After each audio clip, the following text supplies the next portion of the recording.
My girlfriend laughed at the $8,000 ring I saved for. Try again when you're not poor, she said. 2 weeks later, she's homeless and I'm 8K richer. Honey, grab a drink and sit down, because the level of audacity I am about to serve you is going to make your blood pressure spike. We are talking about a woman who looked a gift horse in the mouth, slapped it, and then asked where the Ferrari was. Let's get right into the mess. So I'm Caleb. I'm a 32-year-old guy, and for the last decade, I've been busting my back in the HVAC trade. I'm not afraid of hard work. I started when I was 20, crawling through crawl spaces filled with spiders and insulation that makes you itch for 3 days straight. I started at the bottom, making barely enough to cover rent in a shoebox apartment I shared with two guys who thought washing dishes was a suggestion, not a requirement. I'm talking strictly ramen noodles and peanut butter sandwiches for dinner, wearing work boots I found at a thrift store, and driving a truck that shook like a washing machine every time I went over 40. But I stuck with it. My old boss, grumpy as he was, told me I had a knack for thermodynamics and troubleshooting. I got my certifications, put in the overtime, and eventually I started my own operation. It's nothing massive, just me, my work van, and 3 guys I trust with my life, but it's mine. I clear about 90 grand a year after taxes and expenses. I'm not flying private, but I own my home, my truck runs smooth, and I sleep good at night. I grew up watching my parents count pennies at the kitchen table, so I value a dollar. My mom still clips coupons, and if I try to buy her anything fancier than a new coffee maker, she threatens to return it. She raised me to be practical. Flashy attracts trashy, she used to say. Keep that quote in mind because it's about to be relevant. 3 years ago, I met Vanessa. She was working as an event coordinator for this high-end catering company. We met at a mutual friend's barbecue. She was wearing this simple sundress, laughing at a terrible dad joke I made, and she seemed grounded. She asked about my work, actually listened when I explained how a heat pump worked, and didn't flinch when I told her I sometimes come home covered in grease and drywall dust. The first 2 years, absolute bliss. Or so I thought. We cooked together, we binged bad reality TV, we went on road trips to state parks because she said she loved nature. She didn't mind my modest 3-bedroom ranch house. In fact, she helped me paint the kitchen and pick out new curtains. She seemed to love the life we were building, but then the shift happened. And let me tell you, it wasn't a drift. It was a sharp left turn into Crazy Town. It started when Vanessa's older sister, Julianne, married a guy named Brett. Brett works in some high-level fintech consulting gig. I don't even know what he does, honestly, but I know it pays for a 6-bedroom smart home in a gated community, 2 Teslas, and vacations to places I can't pronounce. Suddenly, our cozy dinners at home weren't enough. Vanessa started scrolling through Instagram for hours, looking at Julianne's posts. "Look at the marble in their foyer, Caleb," she'd say, zooming in on a floor that cost more than my first car. "Don't you ever want more? Don't you want to scale your business? Be a CEO, not just a worker?" I told her I was a CEO of my own life. I was happy. But she'd just make this little sound. You know the one? The sound that says, "I hear you, but I think you're wrong." The red flags were popping up like weeds, but I was wearing rose-colored glasses. Honey. I was saving up for a ring. I wanted to propose. I loved this woman. I thought this was just a phase, just a little envy that would pass. I opened a separate savings account called The Future. I skipped lunch. I took emergency calls at 3 a.m. on Sundays. I sweated through attics in July heat. Every extra dime went into that account. After 14 months, I had saved $200. I did my homework. I learned about cut, clarity, color, and carat. I found a local jeweler, an old guy named Mr. Henderson, who's been setting stones since the 70s. We designed a custom ring, a 1.2 carat oval cut, excellent clarity, set in a vintage style platinum band with little paved diamonds on the side. It was classic, it was elegant, it was almost every penny I had. Mr. Henderson looked at the finished ring and said, "Son, if she doesn't cry happy tears when she sees this, bring it back because she's blind." If only I knew, Mr. Henderson, if only I knew. I planned the proposal for our 3rd anniversary. I rented a private gazebo at the Botanical Gardens, the place where we had our first real date. I paid extra to have them set up candles and rose petals. The sun was setting, the light was golden, the birds were singing. It was picture perfect. I got down on one knee. My heart was hammering against my ribs like a trapped bird. I opened the velvet box. The diamond caught the sunset light and sparkled like fire. I looked up at her face, expecting tears, expecting joy. Instead, I saw a glitch. For a split second, maybe half a heartbeat, her face fell. Her lip curled just a tiny bit. It was a look of pure, unadulterated disappointment. Then she blinked, plastered on a smile that didn't reach her eyes, and said, "Yes, oh my God, yes." She let me put the ring on her finger, but she didn't stare at it. She didn't hold it up to the light. She hugged me over my shoulder, her eyes scanning the garden like she was looking for a better offer. If you are already feeling the rage bubble up in your chest, go ahead and hit that like button because, honey, I haven't even gotten to the insult yet. The next 2 weeks were torture. She posted a photo of the ring on Instagram, but she used a filter that made it look blurry, and the caption was just, "I said yes." No, I love my fiance. No, look at this rock, just bare minimum. Her sister Julianne commented, "Aw, cute, so dainty." Dainty, that word felt like a slap. Vanessa started leaving bridal magazines open on the coffee table, circled in red Sharpie. Rings that looked like Super Bowl trophies, 3 carats, halos on halos, price tags in the $30,000 range. She'd say things like, Brett spent 3 months' salary on Julianne's ring. That's the rule, isn't it? I'd try to laugh it off. Well, babe, I don't work on a salary, I work on hustle. She wouldn't laugh. Then came the night that ended it all. It was a Tuesday. She'd gone out for drinks with her work wives, a group of women who thought carrying a fake Birkin bag was a personality trait. She came home around 10:30 p.m. I was already in bed, reading. She walked in, didn't say hello, and sat on the edge of the bed. She had that look on her face, the look of a woman who has been hyped up by her toxic friends for 3 hours straight. "We need to talk about the ring," she said. I put my book down. "Okay, what about it?" She took a deep breath, looked at her nails, and then looked me dead in the eye. "I've been thinking, and I've talked to the girls, and I think you need to do a do-over." I blinked. "A do-over? Like the proposal?" "The proposal, the ring, all of it," she said, her voice steady and cold. "Look, Caleb, I love you, but this ring, it's embarrassing. It's small. It doesn't shine the way it should.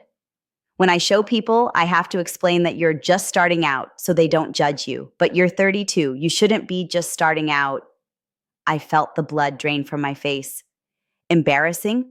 Vanessa, that ring cost over $8,000. I saved for over a year for that." She rolled her eyes. "And that's sweet, really, but it's not enough. Julianne's ring is 4 carats. My friend Tasha just got engaged and her ring is massive. I can't be the one with the promise ring in the group. It reflects poorly on me, and it reflects poorly on your ability to provide." She stood up and started pacing. "So here's the deal. You take this back. You go to a real jeweler, not that hole-in-the-wall guy, and you get something that says, 'I have arrived.' Propose again with a bigger ring, something at least 2 carats, or honestly, don't bother. If you can't invest in me, why should I invest in you?" The room went silent. I could hear the refrigerator humming in the kitchen. In that moment, the love I had for her didn't turn into hate. It just evaporated. It was like someone flipped a switch in my fuse box. Poof, gone.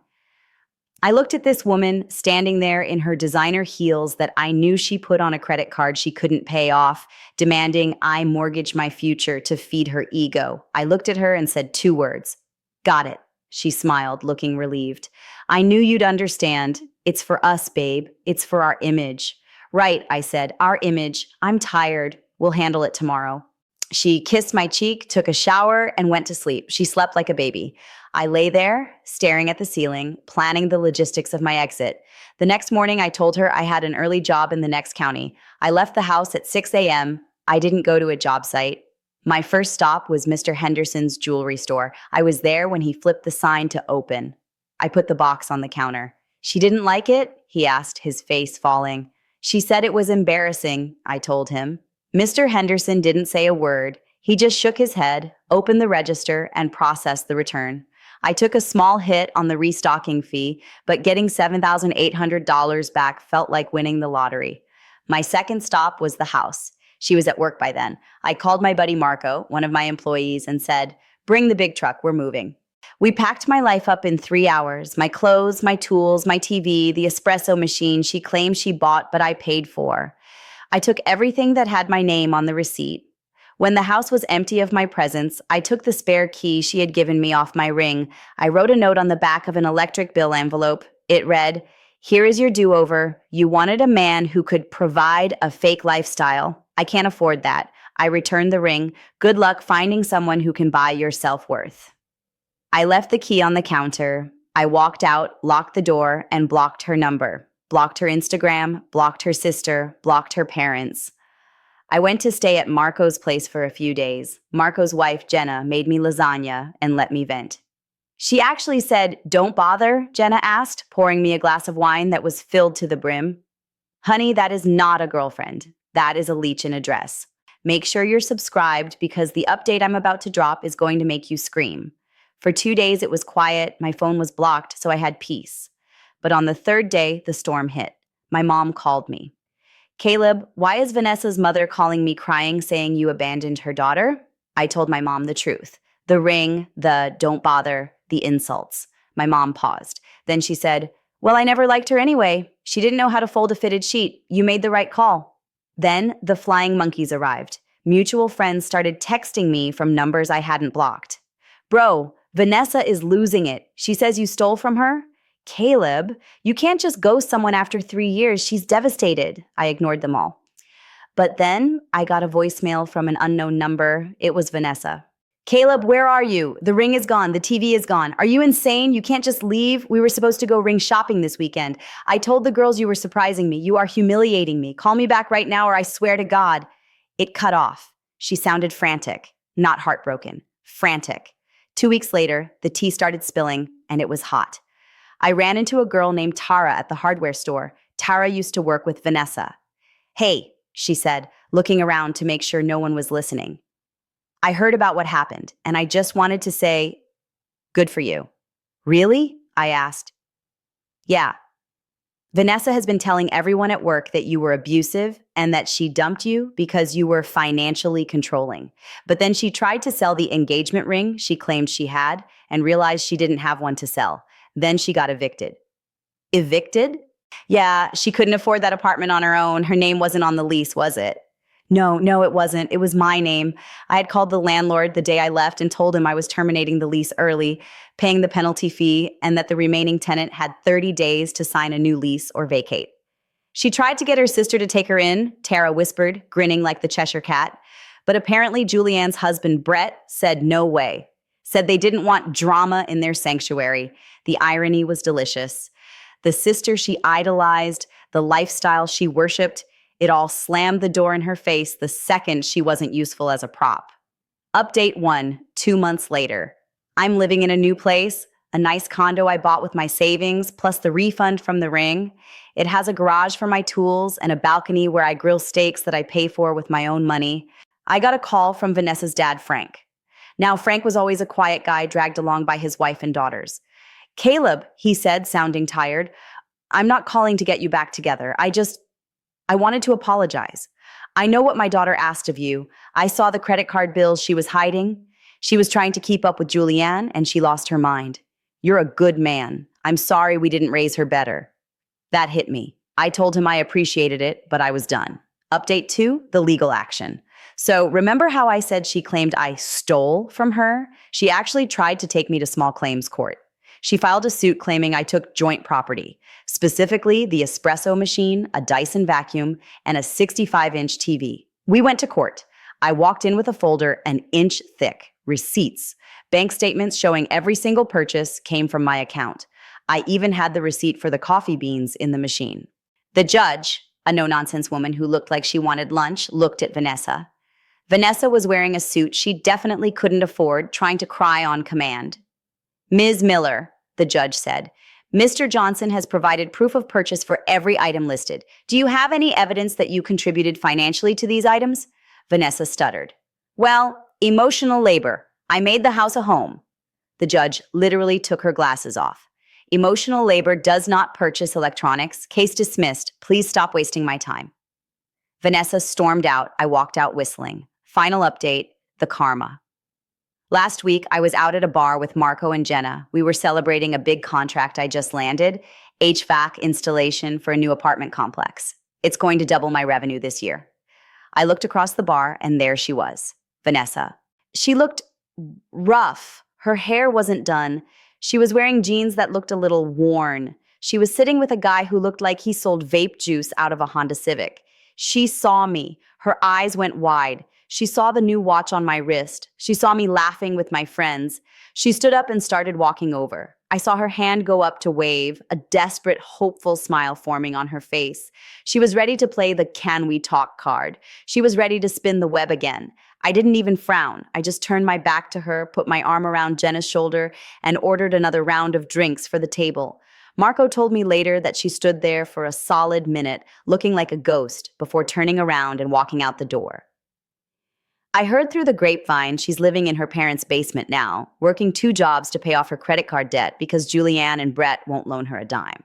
She wanted a bigger ring. She wanted a better life. She gambled a good man to get it, and she rolled snake eyes. So here's my question for you guys in the comments. Was I too harsh for ghosting her without a conversation, or did she forfeit her right to closure the second she called my hard work embarrassing? Let me know what you think. And hey, if you love this story, do me a solid, subscribe to the channel. We've got way more tea to spill, and you don't want to miss the next one. Peace.